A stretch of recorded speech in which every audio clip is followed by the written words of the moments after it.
সভাপতি, আজকের সন্দ্বীপ ইসলামী একাডেমি কর্তৃক আয়োজিত বিশাল সিরাতুন নবী সাল্লাল্লাহু আলাইহি ওয়াসাল্লামের সম্মানিত সভাপতি, বিশেষ অতিথি, জামাত ইসলামী বাংলাদেশের সংসদীয় দলের সম্মানিত হুইপ, জনপ্রিয় জননেতা, বিশিষ্ট রাজনীতিবিদ জনাব শাহজাহান চৌধুরী সাহেব, মাননীয় সংসদ সদস্য, সন্দ্বীপ এলাকার নন্দিত নেতা, মহান জাতীয় সংসদের আমাদের সহকর্মী, আপনাদের প্রিয় মাননীয় সংসদ সদস্য জনাব মুস্তফা কামাল পাশা, হাজারাত ওলামায়ে কেরাম, চার দলীয় ঐক্যজোটের সম্মানিত নেতৃবৃন্দ, উপস্থিত প্রিয় সন্দ্বীপবাসী, সম্মানিত ভাইয়েরা, পর্দার আড়ালের মা এবং বোনেরা, আসসালামু আলাইকুম ওয়া রাহমাতুল্লাহি ওয়া বারাকাতুহু। আমি আল্লাহ তাআলার দরবারে শুকর আদায় করছি যে মহান আল্লাহ তাআলা অন্তত ২০-২২ বছর পরে এই সন্দ্বীপে আবার আমার মতো একজন নগণ্য গোলামকে আল্লাহ তাআলা আপনাদের মতো সুন্দর মানুষগুলির সামনে হাজির হওয়ার তৌফিক এনায়েত করেছেন। আমরা বলছি আলহামদুলিল্লাহ। আপনারা মাহফিলে আসতে পেরে বেজার না খুশি? অল্প না বেশি? সেই রকমের বেশি করি আমরা কলজা ভরিয়া আল্লাহ শুকর আদায় করলাম। জোরে কোন আলহামদুলিল্লাহ। বিশাল সমুদ্র, কত বড় আল্লাহ এই সমুদ্রটার মালিক, সুবহানাল্লাহ। বঙ্গোপসাগর, ভারত মহাসাগর, প্রশান্ত মহাসাগর, আটলান্টিক মহাসাগর সহ সমস্ত সাগর মহাসাগর, হিমালয়, পাহাড় সুদ্ধা, সমস্ত পাহাড়, মরুভূমি, গ্রহ নক্ষত্র, সৌরজগৎ, নবমণ্ডল, বিশাল আকাশের মালিক, সুবহানাল্লাহ। তিনি আমার আল্লাহ। তিনি আমার কি? আমার আল্লাহ।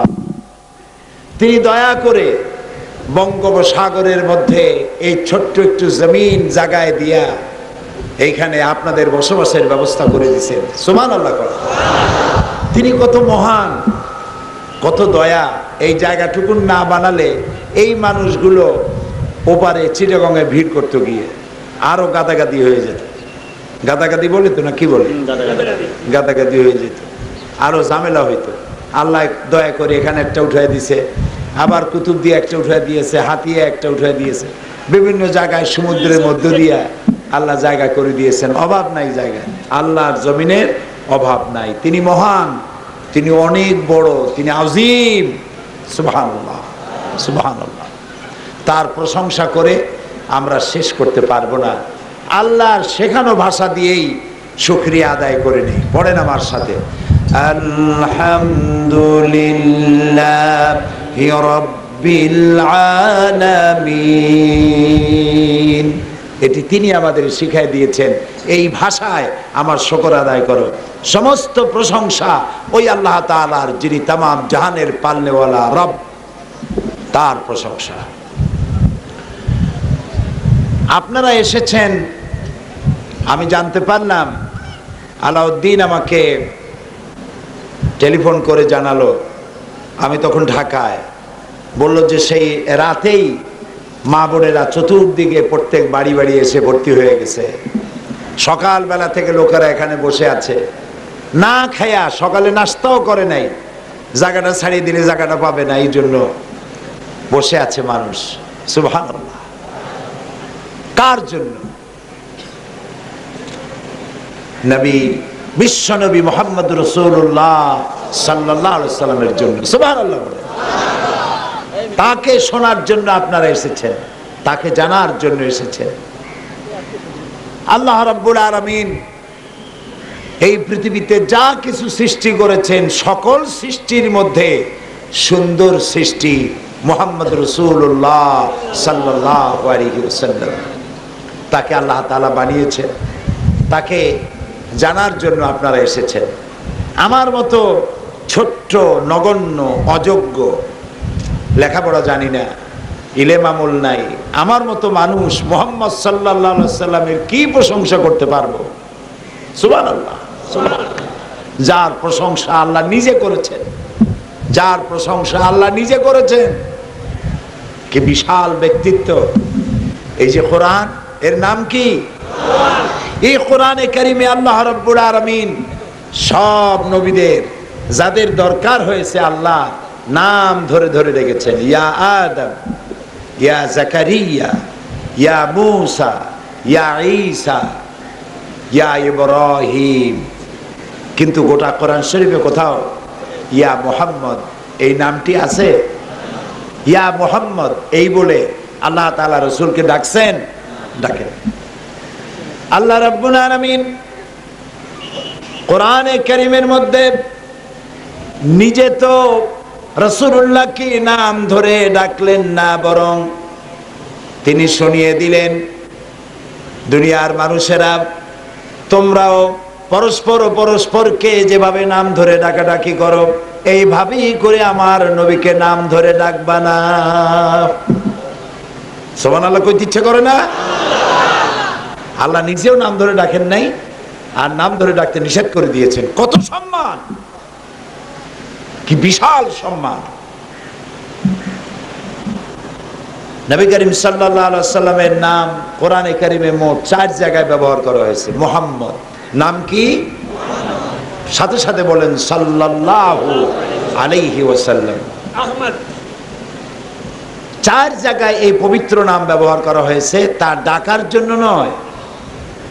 মুহাম্মদ সাল্লাল্লাহু আলাইহি ওয়াসাল্লাম যে আল্লাহর নবী এটি বিভিন্নভাবে বুঝাবার জন্য আল্লাহ তার নামকে ব্যবহার করেছেন, ডাকার জন্য নয়, সম্বোধন করার জন্য নয়, খেতাব করার জন্য নয়।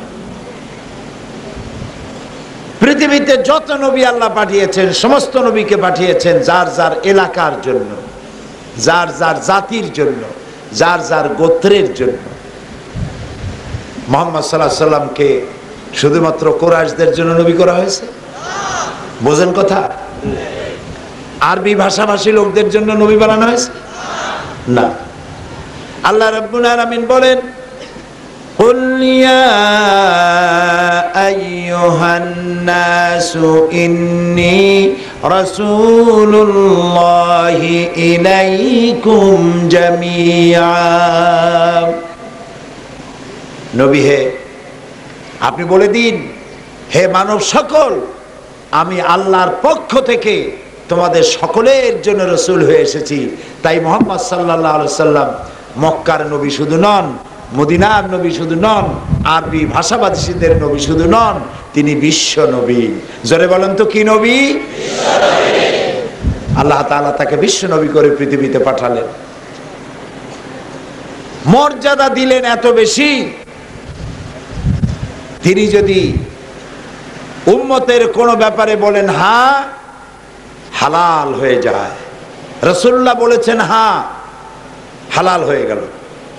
উম্মতের ব্যাপারে রাসূল যদি বলেন না, উম্মতের জন্য হারাম হয়ে গেল। তাও সুবহানাল্লাহ বলবো না আমরা? মাথা খাটায় একটু চিন্তা করেন, বুঝতে চেষ্টা করেন। মুখের কথা আইন, রাসূলুল্লাহর মুখের কথা কি? বিশ্বের সমস্ত মানুষের জন্য তার মুখের কথা আইন। তিনি যা বলবেন সেটা আইন। তিনি শারে, শরীয়ত প্রণেতা তিনি। সুবহানাল্লাহ। কি বিশাল আজমত, ইজ্জত আল্লাহ তাআলা তাকে দান করেছেন। হ্যাঁ বললে হালাল, না বললে কি? হারাম। হ্যাঁ বললে হালাল হয়ে যায়, না বললে হারাম হয়। আঙ্গুল উঁচু করলে চাঁদ 2 টুকরা হয়ে যায়, পাও মোবারক উঁচু করলে আল্লাহর আরশে আজিমে তিনি চলে যান।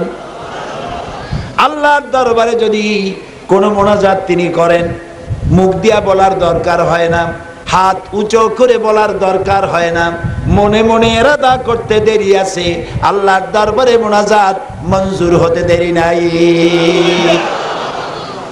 কি বিশাল সম্মান! নবী করিম সাল্লাল্লাহু আলাইহি ওয়াসাল্লাম মক্কা শরীফ থেকে মদিনায় হিজরত করলেন, নামাজ পড়তেছেন বাইতুল মাকদাসের দিকে ফিরে। কিন্তু মন চায় আল্লাহ যদি একটা অর্ডার এরকম করতেন যে মক্কার দিকে কাবা শরীফের দিকে ফিরে নামাজ পড়ো, তাহলে মনটা খুশি হইতো। একথা তিনি মুখ দিয়ে বলেন না, হাত তুলে দোয়াও করেন না। এই ইচ্ছা নিয়ে মাঝে মধ্যে আকাশের দিকে তাকান, জিবরাইল যদি এইরকম কোন একটা আয়াত নিয়ে আসতো আল্লাহর পক্ষ থেকে। আল্লাহর নবী জোহরের নামাজ পড়তেছিলেন, 2 রাকাত নামাজ পড়া হয়ে গেছে, তাশাহুদ পড়তেছেন, অমনি জিবরাইল নাজিল হয়ে গেলেন। ওহী নিয়ে আল্লাহ তাআলা শোনালেন, قد نرى تقلب وجهك في السماء। হে নবী, আমি লক্ষ্য করেছি আপনি বারবার আমার আকাশের দিকে তাকাচ্ছেন। সুবহানাল্লাহ। আপনার মন চায় কাবার দিকে ফিরে, মক্কার দিকে ফিরে নামাজ পড়বেন, ইরাদা মঞ্জুর হয়ে গেছে, বাকি নামাজ সেদিকে ফিরে আদায় করে নিন। এই পৃথিবীতে তার মতো সম্মান এই পৃথিবীতে নাই কারো। আর আল্লাহর পরে রাসূলুল্লাহর মর্যাদা হচ্ছে আল্লাহর পরেই রাসূলের মর্যাদা। সুবহানাল্লাহি ওয়া বিহামদিহি। এই নবী করিম সাল্লাল্লাহু আলাইহি ওয়াসাল্লামকে আল্লাহ তাআলা সম্মান দিলেন, সৌন্দর্য দিলেন। তার মতো সৌন্দর্য নিয়ে পৃথিবীতে কেউ আসে নাই। আল্লাহর নবী মুহাম্মদ রাসূলুল্লাহ সাল্লাল্লাহু আলাইহি ওয়াসাল্লামকে আল্লাহ এত মর্যাদা দিলেন, এত সৌন্দর্য দিলেন। শামাইলে তিরমিজির ভিতরে রয়েছে কেমন তার চেহারা ছিল, কেমন চোখ ছিল, কেমন মুখ ছিল, কেমনে হাঁটতেন, কেমনে বসতেন, সবগুলি আল্লাহ তাআলা মানুষ দিয়ে সংরক্ষণ করিয়েছেন। এই বিশ্ব নবীকে আল্লাহ রাব্বুল আলামিন পৃথিবীতে পাঠায় দিলেন কি জন্যে? কোরআনে কারিমে আল্লাহ তাআলা বলেন, হুয়াল্লাযী আরসালা রাসূলাহু বিল হুদা ওয়া দীনিল হক লিইয়ুযহিরাহু আলাদ-দীনি কুল্লিহি ওয়া কাফা বিল্লাহি শাহীদা। আল্লাহ তাআলা তাকে দ্বীনে হক আর সত্যের বিধান সহকারে পৃথিবীতে পাঠিয়ে দিলেন। দুনিয়ায় মানুষের তৈরি করা আইনের পরিবর্তে আল্লাহর দেওয়া বিধান কায়েমের জন্য আল্লাহ তাআলা তাকে পাঠালেন। এই এতগুলি বাচ্চা ভিতরে ঢুকছিল কেন? আচ্ছা, বাচ্চাদেরকে ছেড়ে দেন, হয়তো পেশাব টেশাব করবে, ছেড়ে দেন, বাচ্চাদের যাইতে দেন, তা না হলে আপনাদেরই অসুবিধা হবে, যাইতে দেন। প্রিয় ভাই সব, নবী করিম সাল্লাল্লাহু আলাইহি সাল্লাম যখন এসেছিলেন, সমাজে চুরি ছিল, ডাকাতি ছিল, জিনা ছিল, ব্যভিচার ছিল, হত্যা ছিল, ধর্ষণ ছিল। রাসূলুল্লাহ সেই সমাজে এসে এমন এক আইন, এমন এক বিধান চালু করলেন, চুরি বন্ধ হলো, ডাকাতি বন্ধ হলো, জিনা ব্যভিচার বন্ধ হলো, একটি সুন্দর সমাজ প্রতিষ্ঠা হলো। জোরে বলেন সুবহানাল্লাহ। রাসূলুল্লাহ যে এই কাজগুলি করলেন কি দিয়ে? ওহীর জ্ঞান দিয়ে। বলুন তো কি দিয়ে করেছেন? ওহীর জ্ঞান। এটা হচ্ছে সেই কোরআন যে ওহীর জ্ঞান দিয়ে নবী করিম সাল্লাল্লাহু আলাইহি ওয়াসাল্লাম সমাজের মধ্যে বিশাল পরিবর্তন আনয়ন করলেন। যেখানে নারীর মর্যাদা ছিল না, যেখানে নারীর সম্মান নাই, ইজ্জত নাই, চুরি ডাকাতি দিয়ে ভরপুর ছিল যে সমাজ, এই ধরনের অশান্তি সৃষ্টি করতে কারা আসছে আমি তো বুঝলাম না কিছু।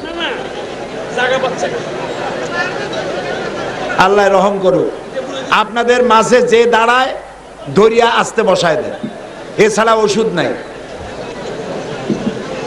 হাজার হাজার মানুষ বসে কথা শোনে আর আপনারা মাঝখান দিয়ে হাঁটেন, লজ্জা করে না? একটু তো আল্লাহর ভয়ও থাকা উচিত যে আমরা হাঁটি কেন? আল্লাহ রহম করুক, বলেন আমিন। সবাই বলেন আমিন। আপনি যদি কথা বলেন তাহলে আর একজনে শুনবে কেমনে, ঠিক না ভাই? তো মানুষকে শুনতে দেন। প্রিয় ভাই সব, রাসূলুল্লাহ এমন এক সময় এসেছিলেন যখন চুরি, ডাকাতি, জেনা, ব্যভিচার, হত্যা, ধর্ষণ দিয়েছিল গোটা সমাজ পরিপূর্ণ। সেই সমাজে তিনি আসলেন। নবী করিম সাল্লাল্লাহু আলাইহি ওয়াসাল্লাম মানুষকে তাওহীদ শিখালেন, রিসালাত শিখালেন, আখিরাত শিখালেন। বললেন এক আল্লাহ ছাড়া কোনো ইলাহ নাই। আল্লাহর নবী হেরা পাহাড় থেকে নেমে এলেন। কবি বলছেন উতর কর গারে হেরা সে সুয়ে কওম আয়া, उतर कर गारे हिरा से सूए कौम आया और एक नुस्खे किमिया साथ लाया। হেরা পাহাড় থেকে তিনি নেমে এলেন আর এসে একটা পরশ পাথর সাথে আনলেন। এই পরশ পাথরের নাম হলো কোরআন শরীফ। পরশ পাথরের নাম কি? এইটার সংস্পর্শ লাগলো পাথরের সাথে, পাথর সোনা হয়ে গেল। লাগলো লোহার সাথে, লোহা হীরক খণ্ডে পরিণত হয়ে গেল। সুবহানাল্লাহ। দেখেন ওমর রাদিয়াল্লাহু তাআলা আনহু, একটা মানুষ কত বড় জাহিল হলে পরে, এই বুড়া মানুষকে ছেড়ে দাও, ছেড়ে দাও, বুড়া মানুষ কষ্ট হচ্ছে তার, ছেড়ে দাও। প্রিয় ভাই সব, একটা মানুষ কত বড় জাহিল হলে আল্লাহর নবী হত্যা করতে আসতে পারে, চিন্তা করতে পারেন? আল্লাহর নবীরে হত্যা করতে আসছে।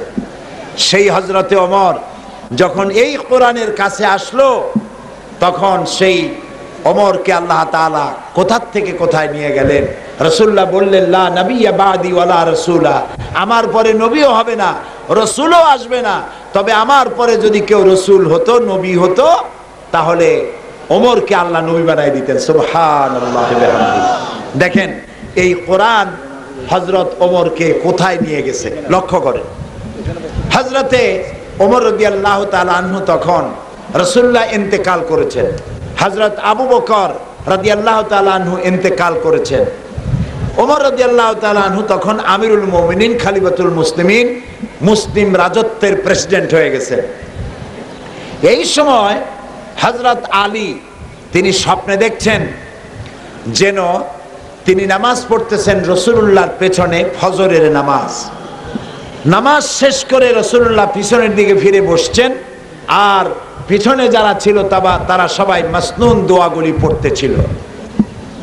হযরত আলী তিনি সুন্নত দোয়াগুলি পড়ে মসজিদ থেকে বেরিয়ে গেছেন। এটা কি বাস্তব না স্বপ্ন? স্বপ্ন। বেরিয়ে দেখেন দরজার কাছে এক বুড়ি দাঁড়ানো, বুড়ির হাতে একটা পাত্র ভরা খোরমা। বুড়ি বলছে আলী, এই খোরমার পাত্রটা নিয়ে তুমি মসজিদে প্রবেশ করো, আর রাসূলুল্লাহকে বলো তিনি যেন এর থেকে কিছু খান আর সাহাবায়ে কেরামদের মধ্যে যেন ভাগ করে দেন। এটা আমার নতুন বাগানের খোরমা, রাসূলুল্লাহ খেলে, সাহাবীরা খেলে আমার বাগানে খোরমায় আল্লাহ বরকত দিয়ে দিবে।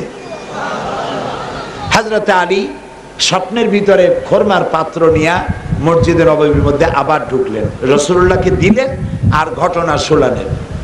রাসূলুল্লাহ হাতে খোরমার পাত্র নিয়ে একটা খোরমা তুলে হযরত আলীর মুখের মধ্যে দিয়ে দিলেন।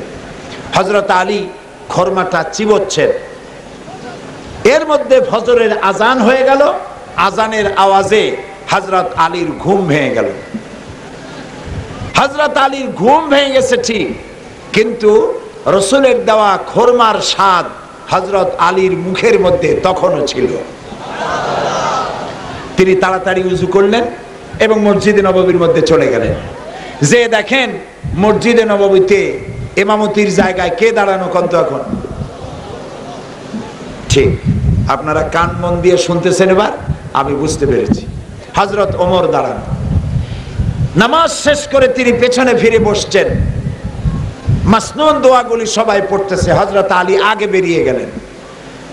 দরজার পাশে গিয়ে দেখে, বাইর হয়ে দরজার কাছে গিয়ে দেখে এক বুড়ি দাঁড়ানো, হাতে একটা পাত্র খোরমা ভরা। বুড়ি বলছে, আলী, এই খোরমার পাত্র, এই খোরমাগুলি আমার নতুন বাগানের, তুমি ভিতরে যাও, রাসূলুল্লাহকে, এই কি কয়, হযরত ওমরকে এই খোরমাগুলি দাও, আর তাকে বলো এটি যেন তিনি রাসূলুল্লাহর সাহাবীদের মধ্যে বিতরণ করেন। হযরতে আলী খোরমার পাত্র নিয়ে ভিতরে ঢুকলেন, হযরত ওমরকে বিষয়টা বললেন। হযরত ওমর খোরমার পাত্রটা হাতে নিয়ে একটা খোরমা উঠাইয়া হযরত আলীর মুখের মধ্যে দিয়ে দিলেন। হযরত আলী খোরমাটা খেতে খেতে বলছেন, জিদনি ইয়া ওমর তামরাতান উখরা, হে ওমর, তুমি আমারে আরেকটা খোরমা দাও। এই খোরমাটা খুব ভালো জাতের বলে মনে হয়, খুব মিষ্টি লাগতেছে, তুমি যদি আমারে দুই একটা বেশি দাও তাহলে কম পড়বে না, সবাই পাবে, দাও না আরেকটা বেশি। হযরত ওমর বললেন, ইয়া আলী, লাউ আন্না রাসূলুল্লাহ সাল্লাল্লাহু আলাইহি ওয়াসাল্লাম যাদাক লাজিদনাক, হে আলী, রাসূলুল্লাহ যদি স্বপ্নের ভিতরে তোমার একটার বেশি খোরমা দিতেন, আমিও তোমার একটার বেশি খোরমা দিতাম। হযরত আলী অবাক হয়ে গেছেন।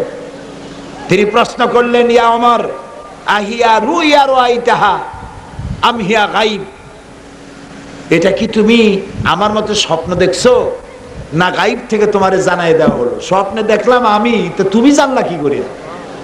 হযরতে ওমর বলছেন, ইয়া আলী, ওয়াল্লাহি মা হিয়া রুইয়া ওয়ালা গায়ব, আল্লাহর কসম, এটা স্বপ্নও নয় আর এটা গায়বও নয়। ওয়ালাকিন্নাল মুমিনা ইযা আখলাসা কালবাহু ইয়ারা বিনুরিল্লাহ, আসল কথা হলো একজন আল্লাহর বান্দা যখন তার হাত, পাও, চক্ষু, কর্ণ, নাসিকা, কাল্ব সবকিছু যখন আল্লাহর হয়ে যায়, তখন সে আল্লাহর সাহায্যই দেখতে পায়। যে ওমর আসলেন রাসূলকে হত্যা করতে, এই কোরআন সেই ওমরকে কোথায় নিয়ে গেছে? সুবহানাল্লাহ।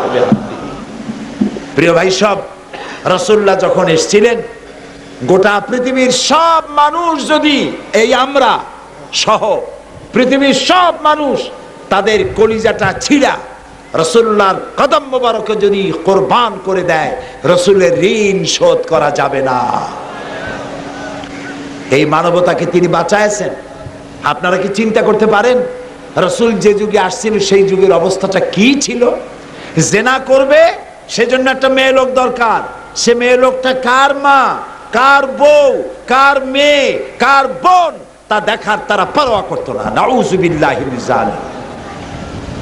সিনেমা দামের মতো মানুষ কেনা বেচা হতো, মানুষকে কিনতো আর বিক্রি করতো।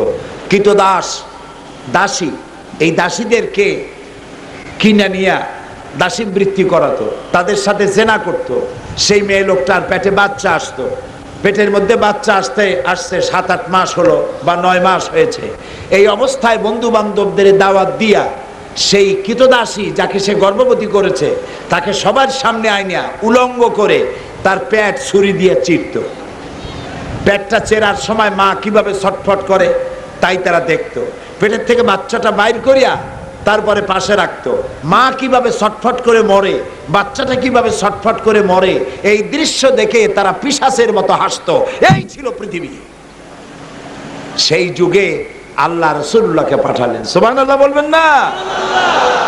আল্লাহ রাব্বুল আলামিন এরকম একটি কঠিন মুহূর্তে রাসূলকে পাঠায় বললেন, ওয়ামা আরসালনাকা ইল্লা রাহমাতাল লিল আলামিন।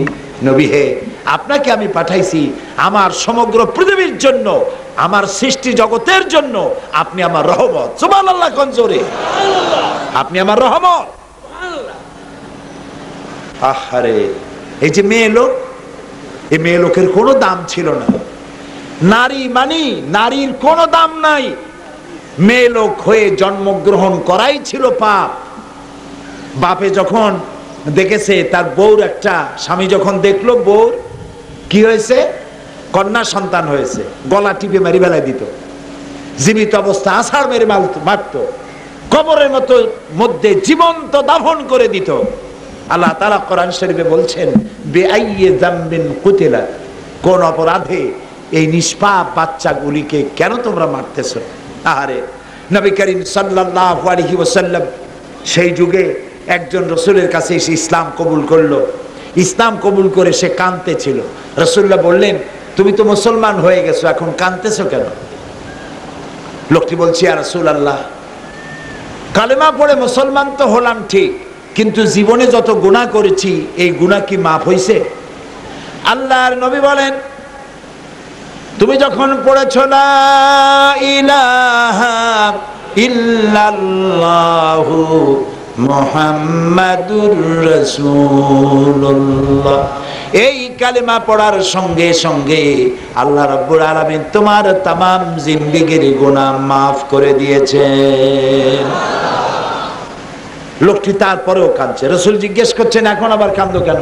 লোকটি বলছে, রাসূল, আমি যে পাপ করেছি সেই পাপের বিবেক দংশনে আমি অস্থির হয়ে যাচ্ছি। এমন কি পাপ করছো? আমি বললাম গুনাহ মাফ হয়ে গেছে, তারপরেও তুমি কাঁদো। লোকটি বলছে, রাসূল, আমার স্ত্রী ছিল গর্ভবতী, সেই অবস্থায় তাকে রেখে আমি গিয়েছিলাম ব্যবসা করতে। অনেক দিন পর বাড়ি ফিরে স্ত্রীকে জিজ্ঞেস করলাম কি হয়েছে। স্ত্রী বলল, একটা মরা সন্তান হয়েছে, তারে ভালাই দিছি। বাস, আমিও আর কোনো চিন্তা ভাবনা করিনি। কয়েক বছর পর ঘরের মধ্যে দেখি যে একটা সুন্দর ফুটফুটি মেয়ে দৌড়দৌড়ি করছে। এত সুন্দরী মেয়ে দেখে আমার মনটা গলে গেল। জিজ্ঞেস করলাম, বউ, এই মেয়েটি কার?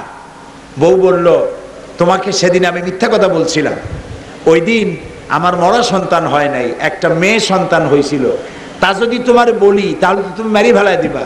সেই জন্য দূর সম্পর্কিত এক আত্মীয়র বাড়িতে আমি প্রতিপালন করে এখন বড় হয়েছে, ওরে আমি নিয়ে আসছি। আমি মনে করি এখন তুমি তারে মারতে পারবে না। লোকটি বলছে, রাসূল, আমার মেয়েটিকে আমি খুব যত্ন করতে লাগলাম, আদর করতে লাগলাম। একদিন হঠাৎ আমার মনে পড়লো, এই মেয়েটি তো বড় হবে, যৌবন পাবে, তারপরে তাকে তো আমার বিয়ে দিতে হবে। আমি হলাম কুরাইশের ওয়ান অফ দ্য লিডার, আমি একজন নেতা। আর আমার মেয়ে বিয়ে দিলে পরে সেই বাড়ির মানুষের ভাত রান্না করে খাওয়াবে, রুটি বানায় খাওয়াবে, তার কাপড় চোপড় সাফ করে দেবে, তার বাড়িঘর সুন্দর করে সাজাবে, তার খেদমত করবে। তাহলে তো আমার সম্মান বাঁচবে না, আমার ইজ্জত তো শেষ হয়ে যাবে। আমি বললাম, স্ত্রী, আমার মেয়েটাকে একটু সাজায় দাও, একটু বেড়ায় নিয়ে এসি। স্ত্রী সরল মনে মেয়েটাকে সাজায় দিল। আমি তারে নিয়ে চললাম। চাদরের ভিতরে মাটি খোঁড়া যন্ত্র সাথে করে নিলাম। আমি হাঁটি, মেয়েটা পিছনে পড়ে যায়। আবার কিছুক্ষণ পর আব্বা আব্বা করে এসে আমারে জড়ায় ধরে, আবার দৌড়ে সামনে যায়, আবার পিছনে ফিরে আমার কাছে আব্বা আব্বা বলে জড়ায় ধরে। সে তো জানে না যে আমি তারে কোথায় নিচ্ছি। নির্জন এক পাহাড়িয়া এলাকায় গিয়ে চাদরের মধ্য থেকে বার করে শাবল, কোদাল জাতীয় মাটি খোঁড়া জিনিস দিয়ে আমি মাটি খোঁড়া আরম্ভ করলাম। মেয়েটি আমার কাছে এসে আমার ঘাম মুছে দিচ্ছে। আব্বা, তুমি এত কষ্ট করতেছো কেন? লোকটি বলতেছে, হে রাসূল, মাটি খুঁড়তেছি আর ওই ধুলাবালি আমার দাড়িতে লাগতেছে। মেয়েটা এসে দাড়িগুলি সাফ করতেছে আর বলছে, আব্বা, তুমি এত কষ্ট করতেছো কেন? আমার কপাল মুছাই দিচ্ছে। সে তো বুঝতেছে না যে আমি তার জন্য কবর তৈরি করছি। কোমর সমান গর্ত করে আমার মেয়েটাকে হাত পাও বাঁধা শুরু করলাম দড়ি দিয়া। মেয়েটি বুঝতে পারলো আমি তার মেরে ফেলবো। মেয়েটি তখন বলছে, আব্বা, তুমি কি করছো? তুমি কি আমারে মেরে ফেলবা? আব্বা, তুমি আমাকে মেরো না, আমি তোমারে বাপ বলে আব্বা বলে সমাজে শরম দেব না। তুমি আমার জীবনটা ভিক্ষা দাও, আমারে তুমি মেরো না। আমি কিছুই শুনলাম না। তার হাত পাও বাঁধা ওই গর্তের মধ্যে নিক্ষেপ করলাম। এরপরে একটা পাথর উঁচু করিয়া মেয়েটার বুকটা লক্ষ্য করে সজোরে নিক্ষেপ করলাম। বুকটা ফাড়িয়া গেল, রক্ত ফিনকে দিয়ে উঠলো, আর একটা আওয়াজ আমার কানের মধ্যে আসলো, আব্বা। হাদিস শরীফ এসেছে, রাসূলুল্লাহ কাঁদতেছিলেন। রহমতের নবীর চোখের পানি দাড়ি ভিজে ভিজে পড়তেছিল। রহমতের নবী রাসূলুল্লাহ বলতেছিলেন, আরে মানজুবার এমন কাম করতে। প্রিয় ভাই সব, মানবতা শেষ হয়ে যাচ্ছিল। এ মানবতা জাহান্নামের প্রান্তে দাঁড়িয়েছিল। সেই যুগে আমার রাসূল আসলেন আর এসে বললেন, মেয়েদেরকে অধপাতিত, অসম্মানের গর্তে নিপতিত মেয়েদেরকে সম্মানের হাত ধরে সম্রাজ্ঞীর মর্যাদায় সিংহাসনে বসায় দিলেন আল্লাহ রাসূল। সুবহানাল্লাহ। আমার রাসূল বললেন, কোন ঘরে যদি একটি কন্যা সন্তান জন্মগ্রহণ করে, সেই ঘরের মধ্যে একজন রহমতের ফেরেশতা হাজির হয়ে যায়, এসে বলে আসসালামু আলাইকুম ইয়া আহলাল বাইত, হে ঘরের মালিকেরা, হে গৃহবাসীরা, তোমাদের উপরে আল্লাহর রহমত নাজিল হোক। পুত্র সন্তান জন্মগ্রহণ করলে ওই ঘরে কোনো রহমতের ফেরেশতা আসে বলে কোনো হাদিস নাই, কিন্তু কন্যা সন্তান জন্মগ্রহণ করলে আল্লাহ রহমতের ফেরেশতা ঘরে প্রবেশ করে। সুবহানাল্লাহ বলো। এই কোরআন শরীফে আল্লাহ তাআলা বলেছেন, আমি কাউকে কন্যা দেই, কাউকে পুত্র দেই, কাউকে কন্যাও দেই, কাউকে পুত্রও দেই। আল্লাহ শুরু করলেন পুত্র দিয়া না কন্যা দিয়া? আল্লামা ইবনে কাসির রাহমাতুল্লাহ আলাইহি তিনি তার তাফসীর ইবনে কাসিরের মধ্যে বলেছেন, আল্লাহর এই বক্তব্য অনুযায়ী যেই দম্পতির প্রথম হয় কন্যা সন্তান, সেই দম্পতি সব থেকে বেশি ভাগ্যবান। কারণ আল্লাহ পুত্র দিয়া শুরু করেন নাই, শুরু করেছেন কন্যা দিয়া। সুবহানাল্লাহ বলো। কিছু কপাল পোড়া পুরুষ আছে, যখন শোনে মেয়ের স্ত্রীর বারবার মেয়ে হয়, সেই স্ত্রীর সঙ্গে কথা বলে না, শ্বশুর বাড়ি পর্যন্ত বেড়াইতে যায় না। আছেন এরকম কপাল পোড়া? অবশ্য সন্দ্বীপে নাও থাকতে পারে, সন্দ্বীপে নেই, কারণ এই সন্দ্বীপে অনেক আলেমের জন্ম হয়েছে, আলহামদুলিল্লাহ করে। এগুলো কপাল পোড়া। হ্যাঁ, আপনি তো আছেনই। জি প্রিয় ভাই সব, আল্লাহর নবী বলেন, যদি কেউ দুইটি কন্যার পিতা হতে পারে, কেউ যদি দুই কন্যা বা তিন কন্যার পিতা হয়, আর ওই কন্যাদেরকে আদর করে, যত্ন করে, দ্বীন শিখায়, ঈমান শিখায়, আর সাহায্য করে, আল্লাহর নবী বলেন আল্লাহর সাহায্য ওই ব্যক্তির উপরে কিয়ামত পর্যন্ত অব্যাহত থাকবে। ছেলের ব্যাপারে এমন কোন হাদিস নাই। রাসূলুল্লাহর ছেলেও হয়েছিল, মেয়ে হয়েছিল। বেঁচে ছিলেন কারা? সব ছেলেরা মারা গেলেন, বেঁচে ছিলেন কারা? একটা হাদিস আমাকে দেখান যে ছেলেরা মারা যাওয়ার পর রাসূলুল্লাহ একটি দোয়া করেছেন জীবনে, আল্লাহ আমার সবগুলি ছেলে মারা গেল, তুমি আমার একটা ছেলে দাও। আছে এমন দোয়া? নাই। সুতরাং মেয়ে হলে মুখ কালো হয় কেন? মেয়ে হওয়া আপনার সংসারের জন্য রহমত এবং বরকত। সুবহানাল্লাহ বলে, আলহামদুলিল্লাহ বলে। নবী করিম সাল্লাল্লাহু আলাইহি ওয়াসাল্লাম হযরত ফাতেমা রাদিয়াল্লাহু তাআলা আনহাকে কলিজাটা দিয়ে ভালোবাসতেন। সুবহানাল্লাহ। কোন জায়গায় যাওয়ার সময় সবার শেষে হযরত ফাতেমার সঙ্গে দেখা করতেন, আর কোন জায়গায় দিয়ে ফিরে আসলে আগে দেখা করতেন হযরত ফাতেমার সাথে। এবং তিনি বলতেন, রাসূলুল্লাহর হাদিস, তোমরা যখন বিদেশে যাবে, বাজারে যাবে, কিছু না কিছু উপহার সামগ্রী কিনে নিয়ে আসবে, যা পারেন উপহার সামগ্রী, যার যেমন কুলায় সেরকম আনেন। উপহার সামগ্রী এনে আল্লাহ রাসূল বলছেন ঘরে ঢুকে এটা দেওয়া শুরু করবা মেয়েদের দিয়া। সুবহানাল্লাহ। আগে মেয়েদের দাও। আর আমার দেশে ছেলের যত্ন, ছেলে হলে, ছেলের যদি অসুখ হয় ওর ডাক্তার আসে আগে, আর মেয়ের যদি অসুখ হয় কয় সবর করো। ছেলেটারে আগে খাওয়ায়, জন্মের খাওয়ান খাওয়ায়, মেয়েটারে খাওয়ায় না, খুব কম। হাদিস শুনুন, রাসূলুল্লাহ বসে আছেন, সামনে সাহাবায়ে কেরাম বসা। এমন সময় একটা ছেলে এলো, বাচ্চা, যার ছেলে সেই সাহাবী বাচ্চাটারে, ছেলের পুত্র সন্তানটারে তুলে চুমা দিল, কোলে বসাইল। এরপরে তার মেয়ে আসলো, মেয়েটাকে ধরিয়া কোলের বাইরে পাশে এরকম বসাইল। রাসূলুল্লাহ বললেন, এই ছেলে আর ওই মেয়ে দুটোই কি তোমার? সে লোকটি বলল, ইয়া রাসূলুল্লাহ, মেয়েটাও আমার, ছেলেটাও আমার। রাসূলুল্লাহ বললেন, তুমি তো ইনসাফ করতে পারলে না, তোমার তো ইনসাফ করা উচিত ছিল, ছেলেটাকে যেমন কোলে বসিয়েছো ওই বাচ্চা মেয়েটাকেও তোমার কোলে বসানো উচিত ছিল। সুবহানাল্লাহ। এই হলো আমার রহমতের নবী। সারা পৃথিবীর মানুষকে, ওই যে আগে বলেছি, কলজাটা ছিঁড়া রাসূলুল্লাহর পায়ের উপরে যদি হাদিয়া দেওয়া হয় ঋণ শোধ হবে না। বিশ্বকে তিনি ঋণী করে গেছেন। প্রিয় ভাই সব, নবী করিম সাল্লাল্লাহু আলাইহি ওয়াসাল্লাম এই পৃথিবীতে এসেছিলেন মানবতার কল্যাণের জন্য, মানবতার মুক্তির জন্য। মক্কি জিন্দেগিতে মানুষকে তাওহীদ বুঝালেন, যা চাইবা আল্লাহর কাছে চাইবা, তিনি হচ্ছেন একমাত্র ইলাহ, তার থেকে আইনদাতা, বিধানদাতা, শাসনকর্তা কেউ নাই। যা চাইবা আল্লাহর কাছে চাইবা। ওয়াইজা সাআলতা ফাসআলিল্লাহ ওয়াইজা ইসতাআনতা ফাসতাইন বিল্লাহ। আমরা আমাদের মুসলমান নামাজও পড়ে রোজাও রাখে, আবার কোনো মাজার পাইলে মাজারে গিয়ে চায়, আছে না এরকম? আছে না? এটা আল্লাহর মেহেরবানি যে সন্দ্বীপে মাজার নেই নাকি? নাই, আল্লাহ বাঁচাইছে, কোন আলহামদুলিল্লাহ। চট্টগ্রামে এমন মাজারও আছে যেখানে মুদ্দারি নেই। ওই যে কুমিরে একটা হাই স্কুল আছে না, ওইখানে দেখেছি সাইনবোর্ড, হযরত চাউল ডাউল রহমতুল্লাহ আলাইহির মাজার। অবাক কাণ্ড। তা আমি যেদিন প্রথম বহু বছর আগে ওখানে মাহফিল করলাম, তো দেখি হযরত চাউল ডাউল রহমতুল্লাহ আলাইহির মাজার। তা আমি বললাম, ভাই আপনারা এই চাইলে ডাউলে খিচুড়ি আর কয়দিন খাবেন? এখন একটা মাছ গোশত রহমতুল্লাহ আলাইহির মাজার বানায় না। চাওয়ার যা, কার কাছে চাইতে হবে? বলেন জোরে, আরো জোরে কোন? আল্লাহ তাআলা বলছেন, আলাইসাল্লাহু বিকাফিন আবদা, আমি কি আমার বান্দার জন্য যথেষ্ট নই? কে বলতেছেন? আল্লাহ আল্লাহ আল্লাহ আল্লাহ আল্লাহ, তিনি বলতেছেন। কতগুলো তাবিজ গলার মধ্যে ঝুলাই থয়ে মারছে, দেখছেন না?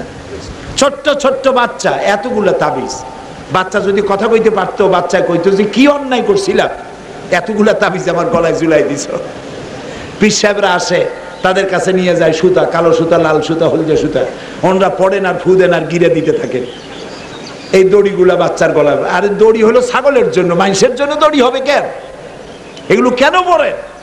তারপরে তাবিজের মধ্যে কতগুলি তাবিজ লেখে, দাগ দাগ দিয়া, এরপরে 597, 393, 1192 কতগুলা নাম্বার টাম্বার দিয়া লাল কালি দিয়ে লেখা, এরপরে গলায় ঝুলিয়ে দেয়। একটা তাবিজে দেখলাম তাতে লিখছে ইয়া জিব্রাইল ইয়া মিকাইল, উপরে লেখা ইয়া বদুহ, নিচে লেখা ইয়া বদুহ।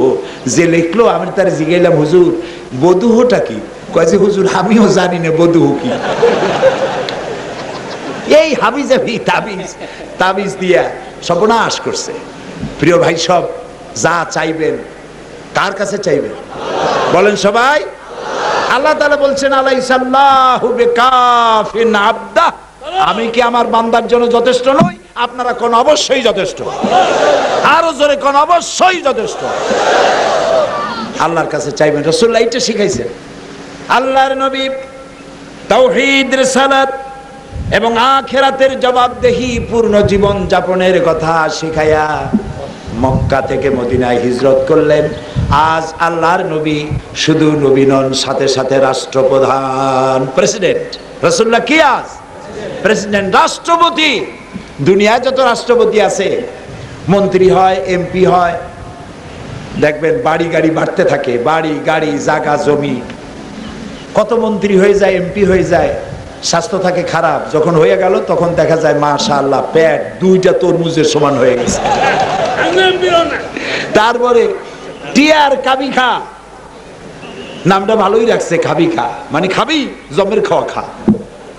গম চুরি করে, এরপরে চাউল চুরি করে, রাস্তাঘাটে নিয়ে সিমেন্ট জমের খাওয়া খায়। আল্লাহর ভয় করে না, আল্লাহর ভয় করে না। নবী করিম সাল্লাল্লাহু আলাইহি সাল্লাম দুনিয়াকে শিখাইছেন রাষ্ট্র কেমনে পরিচালনা করা লাগে। সুবহানাল্লাহ। হযরত ওমর রাদিয়াল্লাহু তাআলা আনহু নবী করিম সাল্লাল্লাহু আলাইহি ওয়াসাল্লামের সঙ্গে দেখা করতে গিয়েছিলেন বিশ্ব নবীর বাড়িতে।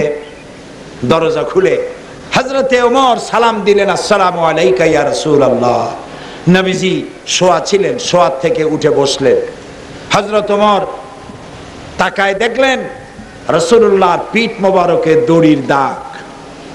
তিনি যে খাটের উপরে শোয়া ছিলেন, ওটা কোনো তক্তার খাট না, এটা হলো খেজুরের পাতা দিয়ে দড়ি বানানো, সেই দড়ি দিয়ে বুনানো খাট। এখনো সৌদি আরবগুলি আছে। ওই খাটের উপরে চাদর নাই, তোশক নাই, বালিশ নাই। বিশ্বনবী তার হাত মাথার তলায় দিয়ে শোয়া ছিলেন। হযরত ওমর কাঁদতেছেন। রাসূলুল্লাহ বলছেন, ওমর কাঁদছো কেন? হযরত ওমর বলছেন, ইয়া রাসূলুল্লাহ, আমি বিশ্বনবীর ঘর দেখতেছি। এই ঘরের এক কোণায় একটা মশক, পানি রাখার মশক, শূন্য চামড়ার একটি মশক ঝুলে আছে। এক পাশে একটা মগ পড়ে আছে, আর এক পাশে সামান্য কিছু জবের দানা পড়ে আছে।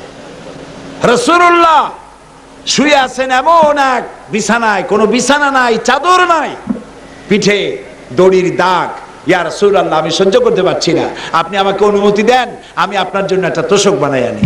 রাসূলুল্লাহ বলছেন, দেখো ওমর, এই পৃথিবীতে আমি শান্তি করার জন্য আসি নাই। আমি যদি ওহদ পাহাড়টাকে বলি, ওহদ আমার জন্য সোনায় পরিণত হয়ে যা, গোটা পাহাড়টা আমার জন্য সোনায় পরিণত হয়ে যাবে।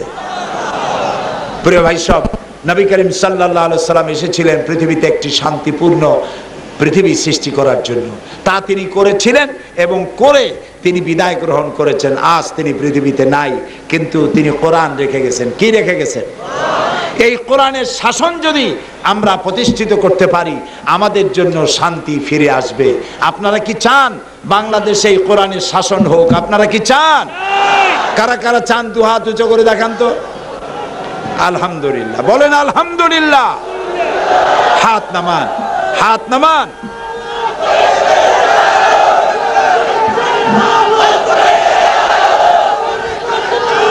এটা হলো বাস, এইটা হচ্ছে মুহররমের মাস। আগামীকাল আশুরা, আজকে আশুরা দোয়া কবুলের দিন। সুবহানাল্লাহ। আশুরার দিন দোয়া কবুলের দিন। এই দোয়ায় শামিল হওয়ার জন্য দাঁড়ানো ভাইরা সবাই বসে। মা বাপ মরে গেছে, দোয়া করবেন না? দোয়া করবেন না? নিজের জন্য দোয়া করবেন না? বাংলাদেশের জন্য দোয়া করবেন না? কাজী দাঁড়ানো মানুষেরা বসেন, যে যেখানে আছেন আর যে যেখানে দাঁড়াইছে বসা মানুষেরা হাত ধরে বসায় দেন জায়গায়। কাউকে উঠতে দিবেন না, জায়গায় বসায় দেন। হাঁটতে দিবেন না, বসায় দেন। প্রিয় ভাই সব, দাঁড়ানো মানুষেরা বসেন।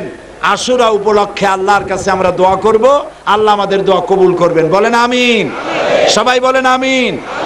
হাজার হাজার মা বোনেরা, যত পুরুষ আসছেন, মেয়ে লোকেরা তার থেকে কোনো অংশে কম আসে নাই। আলহামদুলিল্লাহ। আমরা মা বোনদের জন্য দোয়া করব। সেই জন্য সব মানুষেরা, মুসলমানেরা, এত বড় মাহফিল জীবনে আর একটা পাবো এর কোনো নিশ্চয়তা আছে? নাই।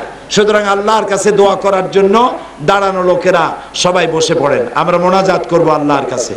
মা বোনদের ব্যাপারে শুধু বলতে চাই, মা বোনেরা, আপনাদের জান্নাতে যাওয়া পুরুষের চাইতে অনেক সহজ। আলহামদুলিল্লাহ বলে, অনেক সহজ।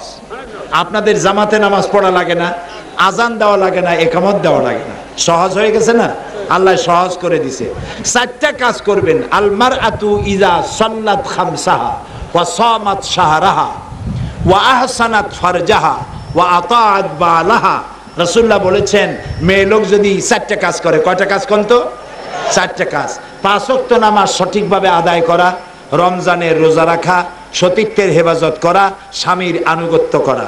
এই 4টি কাজ যে মেয়ে লোক করবে, আল্লাহ রাসূল বলেছেন কিয়ামতের দিন আল্লাহর জান্নাতের যেই দরজা দিয়ে খুশি সেই দরজা দিয়ে ভেস্তে চলে যাবে। সুবহানাল্লাহ। প্রিয় ভাই সব, ওয়াজ শোনার মতো মুসলমানের অভাব আমাদের দেশের কম নাই। ওয়াজ শোনার লোক পাওয়া যায়, কিন্তু নামাজের লোক কম। 5 ওয়াক্ত নামাজ সঠিকভাবে কম লোকেরাই আদায় করে। এই কথাটা কি বেঠিক না সঠিক? নামাজ যদি কেউ ইচ্ছে করে ছেড়ে দেয়, মান তারাকা সালাতান মুতাআম্মিদান ফাকাদ কাফারা, ইচ্ছে করে যে ফরজ নামাজ ছাড়ে সে কাফের হয়ে যায়। কি হয়ে যায়? জোরে কর, কাফের। সুতরাং নামাজ জীবনে ছাড়বো না, এই ওয়াদা কি করতে পারবেন? 2 হাত উঁচু করেন, 2 হাত উঁচু করেন। আল্লাহ দেখুক।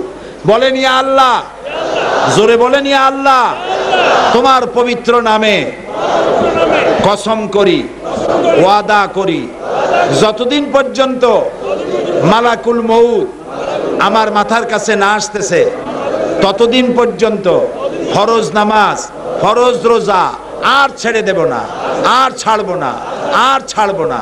এবার চিল্লায় বলেন ইয়া আল্লাহ, আমার মৃত্যু পর্যন্ত আজকের এই ওয়াদা আমাকে পালন করার তৌফিক দাও। আমিন, আমিন ইয়া রাব্বাল আলামিন। সবাই হাত নামান। আমি বসতে বলছিলাম, একবারও কিন্তু বলি নাই, শুধু বলেছি মোনাজাতের জন্য বসেন। মোনাজাত বসে করা মোনাজাতের আদব। এই আদব রক্ষা করেন। দাঁড়ানো ভাইরা বসুন। আমি আজ সকলের জন্য দোয়া করব। হাজার হাজার মা বোনেরা এসছেন। সন্দ্বীপ আল্লাহর একটা নেয়ামতের জায়গা। আলহামদুলিল্লাহ বলেন। বহু সংখ্যক আলেমের জন্ম হয়েছে এই সন্দ্বীপের মাটিতে। আল্লাহ তাআলা এই সন্দ্বীপকে শিরক এবং বেদাত মুক্ত রাখুন কিয়ামত পর্যন্ত। সমুদ্রের জলোচ্ছ্বাস থেকে, তুফান থেকে আল্লাহ এই সন্দ্বীপকে বাঁচায় দিন, বলেন আমিন। এই মাত্র কদিন আগে সুনামি হয়েছিল, সুনামি হয়েছিল না, ওই থাইল্যান্ডে, তারপরে কোথায়, মালয়েশিয়া, ইন্দোনেশিয়া। 33 ফিট উঁচা হয়ে পানি আসছে। কত ফিট? 33 ফিট, মানে 4 তলা বিল্ডিং এর সমান, 4 তলা বিল্ডিং এর মতো উঁচা হইয়া পানি আসছে। ওই পানি যদি সন্দ্বীপে আসতো, থাকতে পারতেন একজনও? পারতেন? ইন্দোনেশিয়ার আছে একটা দ্বীপের নাম, প্রদেশের নাম, প্রাণের অস্তিত্ব সেখানে নাই, একটা মানুষও বাইছে নাই, সব শেষ। সমুদ্রের পাশে থাকেন, আল্লাহর সাথে নাফরমানি করবেন, ভয় করে না? ভয় করে না? ভয় করা উচিত। আল্লাহ তাআলা পানি একটু উঁচু করলেই সব শেষ। আল্লাহ শুধু কবে কোন, সাথে সাথে কাম শেষ, কাম শেষ। সুতরাং সে আল্লাহকে ভয় করে 5 ওয়াক্ত নামাজ ঠিকভাবে আদায় করবেন। মা বোনেরা, আপনারা পর্দায় থাকবেন এবং সঠিকভাবে দায়িত্ব পালন করবেন। এই সন্দ্বীপে যথেষ্ট মাদ্রাসা আছে, আলহামদুলিল্লাহ। এই মাদ্রাসাগুলিতে আপনাদের ছেলে মেয়েদেরকে দিয়ে দেবেন। ছেলেগুলি ভালো বানাইতে হইলে ছাত্র যারা, এই যে ছাত্র শিবিরের সভাপতি এখানে দাঁড়ালো, হজ করে আসছে, যে সব কথাগুলি বললো, খারাপ বললো না ভালো বললো? আলহামদুলিল্লাহ করো। কাজী আপনারা আপনাদের ছেলে পেলে যারা কলেজে পড়ে, নামাজি বানাবার জন্য, চরিত্রবান বানাবার জন্য শিবিরে দিয়ে দিবেন। আল্লাহ কবুল করুক, বলেন আমিন। কাজী আমরা নিজেরা সবাই মিলে এই বাংলাদেশে ইসলামী আইন যাতে চালু করতে পারি, আল্লাহ যেন তৌফিক দেয়, জোরে কোন আমিন। দেশ এখন ঠান্ডা হয়ে গেছে। অস্ত্রবাজি, সন্ত্রাসী যারা করতো, র্যাবের কারণে আল্লাহ হেদায়েত করে দিয়েছে তাদের সকলকে, ঠিক না? র্যাবের কথা শুনে সারা বাংলাদেশের মানুষ বলছে আলহামদুলিল্লাহ। শুধু একটা দলে বলছে ইন্না লিল্লাহ। ওদের জন্য খুব বিপদ হয়ে গেছে। যাই হোক, তো আল্লাহ তাআলা দেশ এখন শান্ত করে দিয়েছে মাবুদের মেহেরবানিতে। দেশ এখন শান্তিপূর্ণ পরিবেশে চলছে। দ্রব্যমূল্য এগুলি মাঝে মধ্যে একটু ওঠানামা করে, এগুলি গভর্নমেন্ট নিয়ন্ত্রণ করার জন্য 100% চেষ্টা করতেছে। এ কথা বিশ্বাস করুন যে বিগত সরকারের চাইতে বর্তমান সরকার ইসলামের পক্ষের সরকার, আলহামদুলিল্লাহ। এটাকে আমি বাড়াবাড়ি করে বললাম না, ঠিক বলছি? বিগত 5 বছরে তারা, যে বছর বিদায় হবে, বিদায়ের বছর জানুয়ারি মাস থেকে 30শে জুন পর্যন্ত 26,000 আলেম পাবলিক সিকিউরিটি অ্যাক্টে গ্রেফতার করে তাদেরকে জেলখানায় নিয়ে নির্যাতন করছিল। শাইখুল হাদিসের মতো এত বড় আলেম, হাজারো আলেমের ওস্তাদ, তারে জেলখানার মধ্যে চোর ডাকাতদের সাথে রাখছিল, আর তাকে 1 মাসের মধ্যে উযু গোসলের পানিও দেয় নাই। তারপরে 252টা মাদ্রাসা বন্ধ করে দিয়েছিল। এই সরকার 3 বছরে কোন আলেম গ্রেফতার করেছে?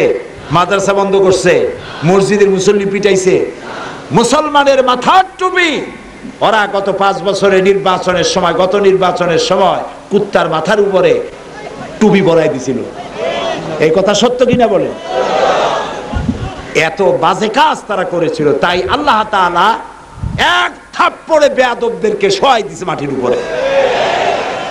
কাজে চিন্তা করবেন না, যত জোট বানুক, 14টা দল না কতগুলি একসাথে জোট বানছে না, 14,000 বেলুন যদি এক জায়গায় হয় কোনো অসুবিধা আছে? বেলুন তো বেলুনই, এতে 50,000 হইলে বা ক্ষতি কি? যেগুলো ঐক্যবদ্ধ হয়েছে সব বামপন্থী। সবগুলা কি আমি কি বানাই বললাম না? সব ঠিক, এরা বামপন্থী। বামপন্থী, বাম, বাম হাত দিয়ে মানুষের যে কাম করে, এই বাম হলো সেই কাম, বাম। কোরআন শরীফে আল্লাহ তাআলা বলেছেন আসহাবুল ইয়ামিন আসহাবুশ শিমাল, বামপন্থী আর ডানপন্থী। ডানপন্থীরা সব জান্নাতে চলে যাবে, বামপন্থীরা শয়তানের নেতৃত্বে সবগুলো জাহান্নামে চলে যাবে।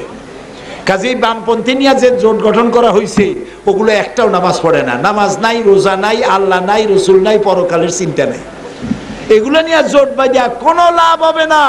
আগামী 2006 সালের নির্বাচনে বর্তমান জোট সরকার আরেকবার ক্ষমতায় আসবে ইনশাআল্লাহ। বলেন আলহামদুলিল্লাহ, আরো জোরে কোন আলহামদুলিল্লাহ। সরকারের জন্য শুধু দোয়া করবেন, আল্লাহ এই সরকার ক্ষমতায় আসার আগে যতগুলি ওয়াদা করছিল সবগুলি ওয়াদা পালন করার তৌফিক দিয়ে দাও। বলেন আমিন, আরো জোরে কোন আমিন। আমি এখন আপনাদের নিয়ে মোনাজাত করি, তারপরে বিদায় হব। আপনারা আমার জন্য দোয়া করবেন। আমিও আপনাদের জন্য দোয়া করব। আল্লাহুম্মা আমিন। রব্বানা যালামনা আনফুসানা ওয়া ইন লাম তাগফির লানা ওয়া তারহামনা লানাকুনান্না মিনাল খাসিরিন। আয় আল্লাহ তাআলা, হাজার হাজার মুসলমান নরনারী নাস্তাও না করে কষ্ট করে শেষ রাত্রে সে জায়গা দখল করেছে। মানুষেরা মাটিতে জায়গা না পেয়ে বিল্ডিং এর ছাদে উঠেছে, দেওয়ালে উঠেছে, গাছে উঠেছে। রব্বুল আলামিন, তুমি দয়া করে সেই রাতের শানে আয়োজিত এই মাহফিলকে তোমার দরবারে কবুল করে নাও। আয় আল্লাহ তাআলা, সারা জীবন আমরা গুনাহ করেছি, দয়া করে মেহেরবানি করে আমাদের জিন্দেগীর সব গুনাহ মাফ করে দাও। আয় আল্লাহ তাআলা, আমাদের মধ্য থেকে যাদের মা বাপ দুনিয়া থেকে বিদায় হয়ে গেছে, কবরগুলিকে জান্নাতের টুকরায় পরিণত করে দাও। রব্বির হামহুমা কামা রব্বায়ানি সগীরা। সবাই পড়েন, রব্বির হামহুমা কামা রব্বায়ানি সগীরা। হে আল্লাহ তাআলা, तमाम পৃথিবীতে মুসলমানেরা দেশে দেশে মাজলুম অবস্থায় আছে। আল্লাহ, মাজলুম মুসলমানদের জন্য তুমি হামি ও নাসির হয়ে যাও। হে আল্লাহ তাআলা, মুসলমান রাষ্ট্রগুলির উপরে যারা জুলুম করে, এই পৃথিবীর বড় এক জালিম মুসলমানদের উপরে জুলুম শুরু করেছে, আল্লাহ ওই বুশকে তোমার গজবের হাতে আমরা সুপর্দ করে দিলাম। হায় আল্লাহ তাআলা, আমাদের প্রিয় বাংলাদেশ, এই দেশে যারা বোমা মারে, গ্রেনেড হামলা চালায়, মানুষ হত্যা করে, দয়া করে ওদের তুমি হেদায়েত করে দাও। আল্লাহ ওদের হেদায়েত করে দাও।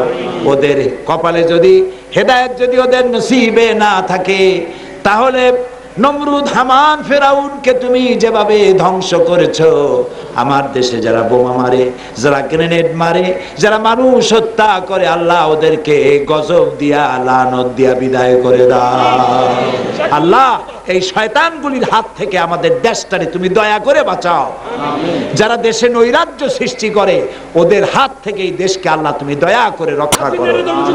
আল্লাহ তাআলা, এই সন্দ্বীপ, এটি একটি তুমি দয়া করে সমুদ্রের মধ্যে একটু জায়গা বের করে দিছো তোমার গোলামদের, বান্দা বান্দীদের থাকার জন্য। আর মাঝে মধ্যে ভাঙ্গে যায়, বিরাট এলাকা ছিল, ভাঙতে ভাঙতে অনেক কমে গেছে। আল্লাহ, তুমি তোমার সমুদ্রকে শাসন করো। আল্লাহ তাআলা, এই সন্দ্বীপ যেমন ছিল তুমি আরো বাড়ায় দাও দয়া করে। আল্লাহ, আমার দেশের জনসংখ্যা বাড়তেছে, সেই অনুপাতে আমাদের জমিন দরকার। তোমার থেকে কথা কে ভালো বুঝবে? আল্লাহ তাআলা, তোমার বান্দার গুনাহ খাতা মাফ করে আমাদের চেহারার দিকে তাকায়ও না। আমাদের গুনাহ ভরা, কালিমা যুক্ত, মসিলিপ্ত চেহারা দেখলে তোমার গোসা হবে। আল্লাহ তাআলা, তুমি আমাদের চেহারার দিকে না তাকায়া, আল্লাহ তাআলা তোমার রাসূলের সাদকায় আমাদেরকে মাফ করে দাও। আল্লাহ তাআলা, আল্লাহ তাআলা, এই জমিনকে তুমি সমৃদ্ধ করে দাও। আল্লাহ তাআলা, আমাদের দেশে যত খাল, বিল, নদী, নালা আছে, সমুদ্র আছে, তুমি মাছ দিয়ে দাও। আমাদের যত গাছ আছে, গাছগুলি ভরা ফল দিয়ে দাও। আমাদের জমিন ভরা ফসল দাও। আর আমাদের মুসলমানদের কলিজা ভরা ঈমান দিয়ে দাও। আল্লাহ তাআলা, হিন্দু, মুসলমান, খ্রিস্টান, বৌদ্ধ যারাই আছে, আল্লাহ সবাইকে শান্তিপূর্ণ পরিবেশে বসবাস করার তৌফিক দাও। আল্লাহ তাআলা, তুমি তোমার আরশে আজিম থেকে তাকায় দেখো, এই বঙ্গোপসাগরের মাঝখানে এই সন্দ্বীপের তোমার বান্দিরা, হাজার হাজার বান্দিরা কষ্ট করে পায়ে হেঁটে, এখানে যাতায়াতের ব্যবস্থা নাই, মা বোনেরা আসছে। আল্লাহ, তুমি তোমার বান্দীদেরকে মাফ করে দাও। আল্লাহ তাআলা, তোমার বান্দীদেরকে ক্ষমা করে দাও, তাদেরকে পর্দায় থাকার তৌফিক দান করে দাও। তোমার বান্দীদেরকে আল্লাহ সুখ দাও, শান্তি দাও। যার মনে কষ্ট আছে, আল্লাহ কষ্ট দূর করে দাও, জায়েজ আরা পুরা করে দাও। আল্লাহ তাআলা, যার সন্তান নাই, নিঃসন্তানীকে সন্তান দাও। স্বামী স্ত্রীর মধ্যে যাদের মিল মহব্বত নাই, মিল মহব্বত পয়দা করে দাও। আল্লাহ তাআলা, এই সন্দ্বীপকে ইসলামী আন্দোলনের দুর্গে পরিণত করে দাও। কয়েক সেকেন্ড ভাই বোন সকলের জন্য ছেড়ে দিলাম, মাথা নিচু করে, যাথা নিচু করে, যার নিজের